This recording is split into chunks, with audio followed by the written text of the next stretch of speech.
கையில் வலி இருக்குல்லங்க, ஷோல்டர் பெயின், ஷோல்டரில் ஒரு குடைச்சல் மாதிரி இருக்கும்.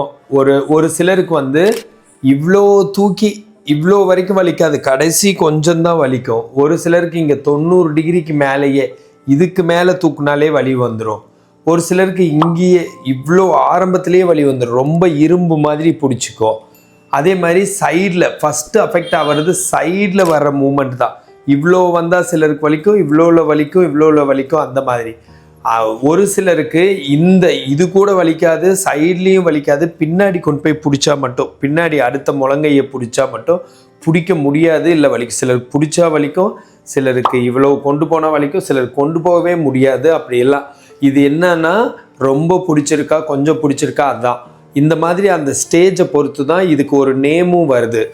பெரிய arthritis shoulder, adhesive capsulitis or frozen shoulder. இது ஸ்டேஜை பொறுத்து அந்த நேம் அண்டு அந்த இது மாறும். ஆனால் மொத்தமாக பொதுவாக சொல்லணும்னா இங்கே ஜவ்வு இருக்குல்லங்க, அது ஒன்றோட ஒன்று ஒட்டிக்கிட்டு நீர் கோர்த்துக்குது. நீர் கோர்க்கிறதுனா வெளியில் புண்ணானா சீ பிடிக்கிற மாதிரி உள்ள இன்ஃப்ளமேஷன் ஆயிடுது, சீ பிடிச்ச மாதிரின்னு கூட வச்சுக்கோங்களேன். சைனோவில் ஃப்ளூயிடுன்னு ஒரு ஃப்ளூயிட் தான் எல்லா ஜாயிண்ட்குள்ளேயும் இருக்குது. அந்த ஃப்ளூயிடில் HCl குளுக்கோசமின் இருக்குது, ஹைட்ரோக்ளோரிக் அண்ட் குளுக்கோசமின். அந்த கண்டென்ட் இருக்க வேண்டிய இடத்துல தேவையில்லாத கெட்டதாக நீர் கோர்த்து கெட்ட ரத்தம் மாதிரி ஒன்று, சீ மாதிரி ஒன்று உள்ளே போய் தங்கிட்டு அந்த இடத்தையே ஸ்பாயில் பண்ணி அழுக்கு பண்ணி அந்த இடத்தையே இந்த மாதிரி ஒட்டிக்குது ஜவ்வு. அதனால் என்ன நடக்குதுன்னா பிடிச்சிக்குது. இது வந்து ஓவரால் ஹெல்த்துக்குமே அஃபெக்ட் ஆகும். இந்த மாதிரி இன்ஃப்ளமேஷன் நிறைய சேர்றது நம்மளோட இதயத்துக்கும், ஹார்ட் அட்டாக்லாம் வருது பார்த்தீங்களா, அதுவுமே இந்த மாதிரி இன்ஃப்ளமேஷன்ஸ் நிறைய போக போக ஒன்றோட ஒன்று சம்மந்தப்பட்டதாக இருக்குது. ஸோ என்னென்னா இதனால் ஒரு இன்ஃப்ளமேஷன்ஸை தெரிஞ்சும் நம்ம விட்டு வைக்கக்கூடாதுங்க. இன்ஃப்ளமேஷன் ஒரு இடத்துல தெரிஞ்சிருச்சுன்னா அதை உடனடியாக க்யூர் பண்ண பார்க்கணும். அதை அப்படியே விட்டு வச்சுட்டு கை தானே அது இருக்கட்டும் அந்த மாதிரி விடக்கூடாது. ஸோ இது ஈஸியான தீர்வு. இது வந்து நரம்பியல் கிடையாது, எலும்பு சம்மந்தப்பட்டது. அதனால் என்ன ஆகுதுன்னா ஈஸியாகவே இதுக்கு தீர்வு கிடைக்குதுங்க.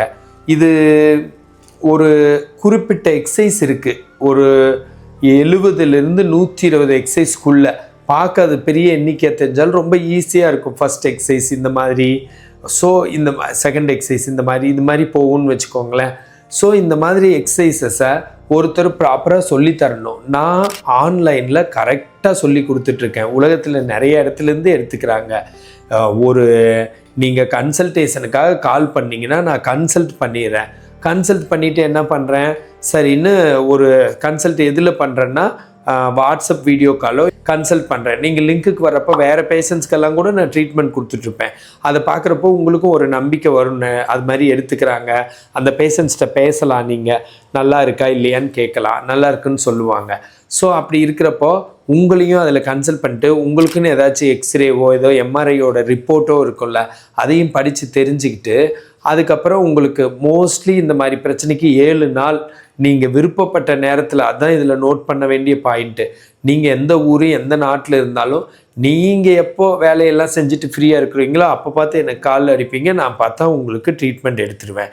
அந்த மாதிரி கால் அடித்த உடனே ஜூம் லிங்க் அனுப்பிச்சு எடுக்கிறது தான் என்னோடய வழக்கமே. அப்படி இருக்கிறப்போ ரொம்ப நல்லா கரெக்டாக சொல்லி கொடுத்து பொறுமையாக, ஒரு வலி இல்லாமல் எந்த கஷ்டமும் இல்லாமல் இதை நான் பொறுமையாக சரி பண்ண முடியுது. இந்த மாதிரி ப்ராப்ளம் இருக்கிறவங்க என்னை கண்டிப்பாக கான்டாக்ட் பண்ணுங்கள். அதுக்கப்புறம் இதுக்குன்னு ஒரு எக்ஸசைஸ் வேணுனாலும் இன்றைக்கி நான் சொல்லித்தரேன். நான் இப்போ உங்களுக்கு காட்டினேன் பார்த்தீங்களா, செவுத்தில் இப்படி நின்றுட்டு, ஒரு செவுலில் இந்த மாதிரி நீளமாக வச்சு நின்றுக்கோங்க, தூரமாக இருக்கணும். இப்படியே மேலே கொண்டு போக போக நீங்கள் நடந்து பக்கத்தில் போகணும். பக்கத்தில் போய் செவுரை இப்படி ஒட்டி வச்சுட்டு, இல்லை எவ்வளோ வருதோ அதுக்கு மேலே ஒரு 10 டிகிரி தான் அதிகப்படுத்தணும். ரொம்ப அதிகப்படுத்தினா ரொம்ப வலிக்கும். கொஞ்சம் வலிக்கிற அளவுக்கு கொண்டு போய் வச்சுட்டு நீங்கள் 10 வரைக்கும் இருந்துட்டு அப்படியே கொண்டு வந்து கீழே போட்டுட்டு 10 வரைக்கும் இருக்கணும். மேலே கொண்டு போய் 10 வரைக்கும், கீழே போட்டு 10 வரைக்கும்.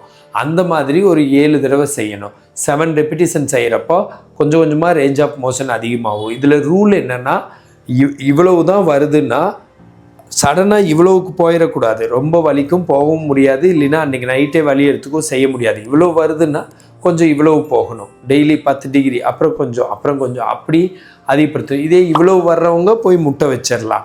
ஏன்னா ஆல்ரெடியுமே அதுக்கு பக்கத்தில் வருது பார்த்தீங்களா. இந்த மாதிரி ஒரு பொறுமையாக பண்ணால் இது கண்டிப்பாக சரியாகும். இந்த மாதிரி ஹெல்த் டிப்ஸ் வேணுன்னா என்னை ஃபாலோ பண்ணுங்கள். ஃபிசியோதெரப்பி கன்சல்டேஷன் வேணுன்னா எனக்கு கால் பண்ணுங்கள். நான் பிரகாஷ், ஃபிசியோதெரபிஸ்ட்.